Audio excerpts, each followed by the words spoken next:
प्रिय दोस्तों, साहेब बंदगी साहेब, आज रमैनी 5 हसद शाह भ्रांतियों से परे है के बारे में बात करेंगे। कहलों कहो युगन की बाता, भूले ब्रह्मा न चीन्हे बाटा। हरि हर ब्रह्मा के मन भाई, बिबी अक्षर ले युक्ति बनाई।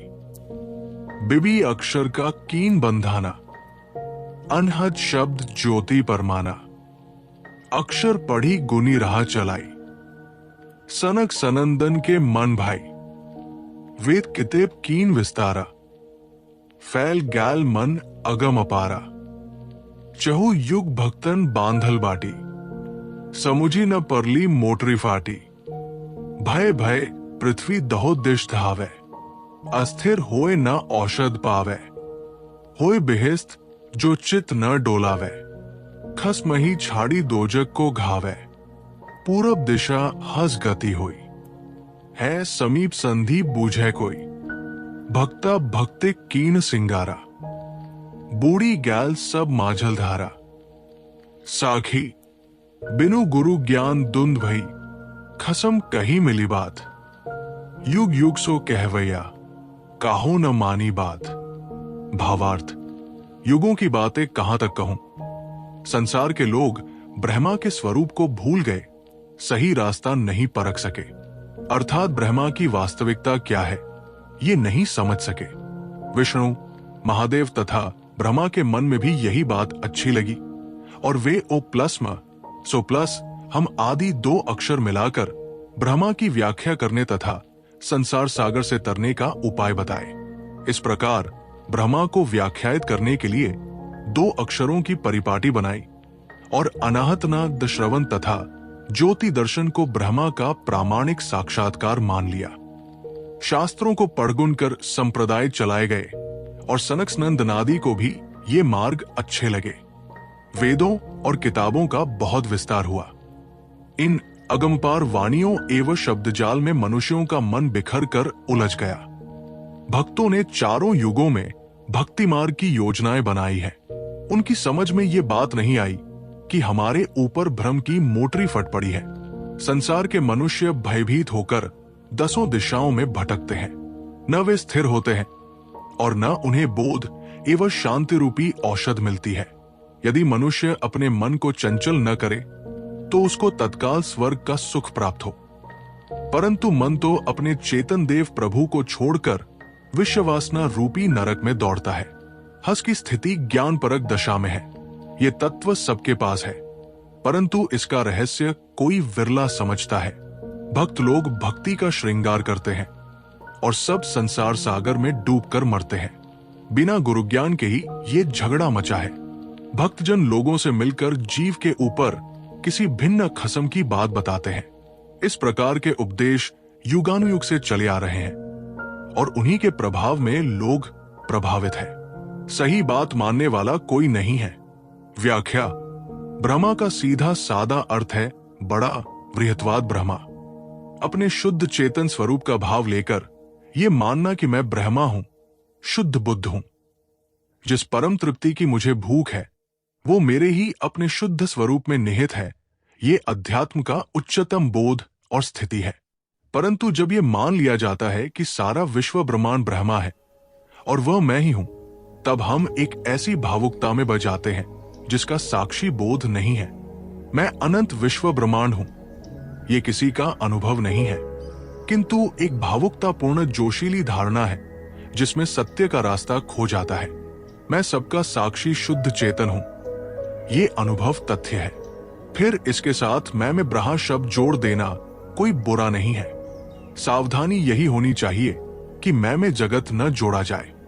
अतएव सद्गुरु जड़ चेतन भिन्नता बोधक ब्रह्मा को ध्यान में रखते हुए ये ठीक ही कहते हैं कि भूले ब्रह्मा न चीन्हे बाटा। जहां जड़ चेतन का विवेक ही खो गया, जहां चेतन को जड़ से अलग नहीं किया जा सका, वहां निश्चित ही सही रास्ते की पहचान नहीं हुई।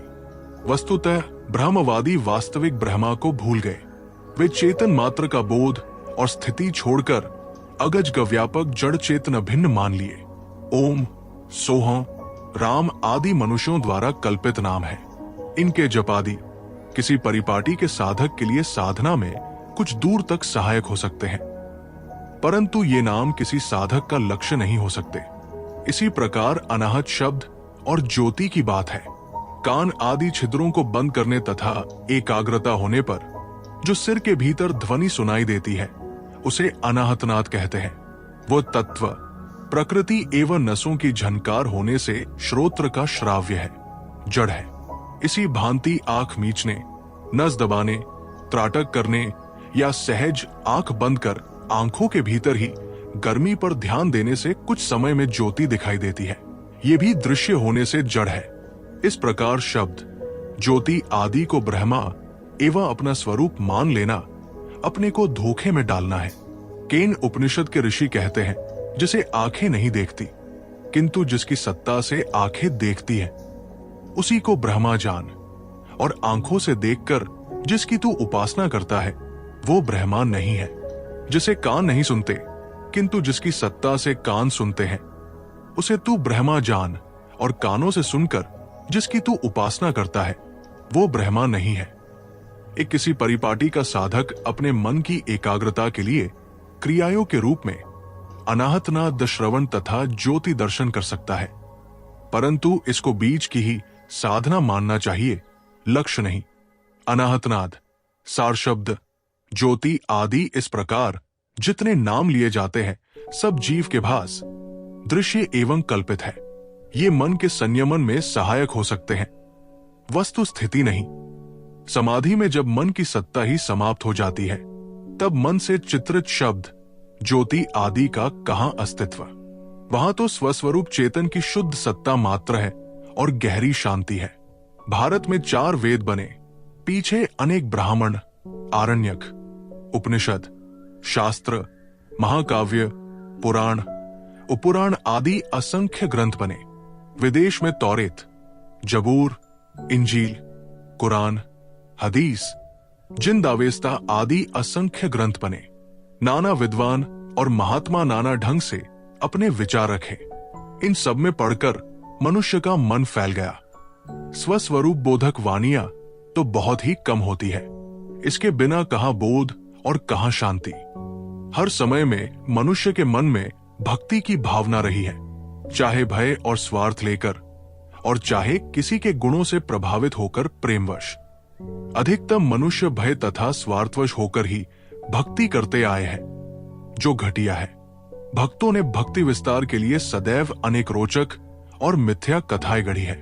भक्ति के जोश में मन की धारणाएं ही सर्वोच्च बन बैठीं।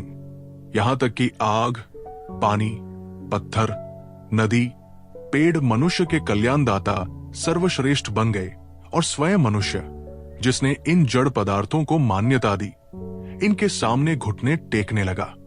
मनुष्य समझता है कि मैं भक्ति करता हूं। वो ये नहीं समझता कि मेरे ऊपर भ्रांति की मोटरी फट पड़ी है। वो भयभीत होकर 10 दिशाओं में भटकता है। वो पुत्र, धन, प्रतिष्ठा, मोक्ष एवं भगवान को पाने के लिए नदियों, पहाड़ों एवं तीर्थों की खाक छानता है। भक्ति का जोश उसे स्थिर नहीं होने देता। उसे सब जगह भगवान के सपने दिखते हैं, किंतु ज्यों दर्पण की सुंदरी, गहन आवे बाही, साखी 279, शून्य के रोटी, दाल, भात से पेट कैसे भरेगा। मन के क्षणिक आनंद के लिए भावना का। भगवान ठीक है, किंतु सच्चा भगवान तो अपना चेतन स्वरूप है, जिसके बोध एवं स्थिति से अनंत शांति होती है। यही भवव्याधि की औषध है। परंतु मन के स्थिर हुए बिना ये औषध कैसे मिलेगी। चित्त की स्थिरता ही स्वर्ग है, मोक्ष है, परमानंद है और परम पद है। सद्गुरु कहते हैं, हे मनुष्य, यदि तू स्वर्ग चाहता है, तेरे को मोक्ष इष्ट है, तो तू अपने मन को स्थिर कर। तेरा परम प्रभु तो तेरे अपने हृदय में विराजमान तेरा अपना चेतन स्वरूप ही है। तू अपने मन को उसी में लगा। विषय वासना जो नरक है उसमें न ले जा। पूरब दिशा हस गति हुई है, समीप संधि बूझे कोई। जिस दिशा में सूर्य उगता है उसे पूर्व कहते हैं। सूर्य प्रकाश स्वरूप है, प्रकाश ज्ञान का प्रतीक है। अतएव पूर्व दिशा का अर्थ ज्ञान की दिशा है। लोकोक्ति के अनुसार हस निरक्षर विवेकी होता है, वो जल को छोड़कर केवल दूध लेता है। गति के अर्थ गमन, ज्ञान, प्राप्ति, मोक्ष आदि है। अभिप्राय हुआ कि जो ज्ञानपरक बुद्धि वाला एवं विवेकी है, वही मन की धारणाओं एवं जड़ाध्यासों को छोड़कर अपने शुद्ध चेतन स्वरूप में स्थित होता है। अहम और सह इन दो पदों के जोड़ से हस शब्द बना है। हस में तथा विसर्ग लुप्त हो गए हैं। अहम प्लस सह मैं वह, अर्थात जिसे मैं खोज रहा हूं वो मैं ही हूं। ये हस का हसत्व है। मिट्टी के खिलौने बेचने वाले हीरे की परख नहीं कर सकते। परोक्ष कल्पित वस्तु की भक्ति भावना में बहने वाले लोग वस्तुपरक हस दशा का न बोध प्राप्त कर सकते हैं और न उसमें स्थिर हो सकते हैं। विवेक अज्ञान में ही हसद शाह की प्राप्ति होगी। विवेक अज्ञान की भूमिका सबके निकट है। निकट कहने का भी एक तरीका है। वस्तुतः सब मनुष्य के हृदय में विवेक अज्ञान का बीज है। उसे समझना चाहिए और उसका उपयोग कर स्वरूप स्थिति प्राप्त करना चाहिए। भक्ता भक्ति कीन सिंगारा, बूढ़ी गैल सब माझल धारा। भक्ति हृदय की एक कोमल भावना है जो सत्यबोध एवं सत्य में स्थित होने के लिए आवश्यक है। परंतु ये जब कल्पित मन की धारणाओं एवं जड़ उपासनाओं में उलझ जाती है, तब सत्य का रास्ता अवरुद्ध हो जाता है। कहा जाता है ठाम गुणकारी, ठाम गुण काजर। वही जब गाल में लग जाता है तब कारिक कहलाता है, और जब आंखों में लगता है तब काजल कहलाता है। जिस भक्ति का फल आत्मज्ञान और आत्मस्थिति है वो उच्च है, और जिस भक्ति का फल केवल भावनाओं के जगत में बहना है वो संसार सागर में ही डुबाने वाली है। बिन गुरु ज्ञान दुंद भई, खसम कहीं मिली बात। युग युग सो कहवैया, काहो न मानी बात। खसम का अर्थ पति या मालिक है। सभी ज्ञान विज्ञान का पति ये जीव ही है, किंतु कहलों कही युगन की बाता। और युग युग सो कहवैया सदा से ऐसे ही अधिक होते आए हैं, जो जीव के ऊपर अन्य खसम सिद्ध करते हैं और उसकी भक्ति भावना का श्रृंगार कर मन की धारा में डूबते हैं। इस झगड़े के मूल में है गुरु ज्ञान का अभाव। लोग भक्ति के सम्मोहन में ज्ञान का तिरस्कार करते हैं। सद्गुरु कहते हैं काहो न मानी बात, किसी ने बात नहीं मानी। परंतु यदि कोई न मानता तो विवेक मार्ग संसार में कैसे चलता रहता। वस्तुतः वे भ्रांतियों के जोर पर प्रकाश डाल रहे हैं। सच है, सत्य का रास्ता अकेले का है। इसीलिए विश्वकवि टैगोर जी कहते हैं एकला चलो रे।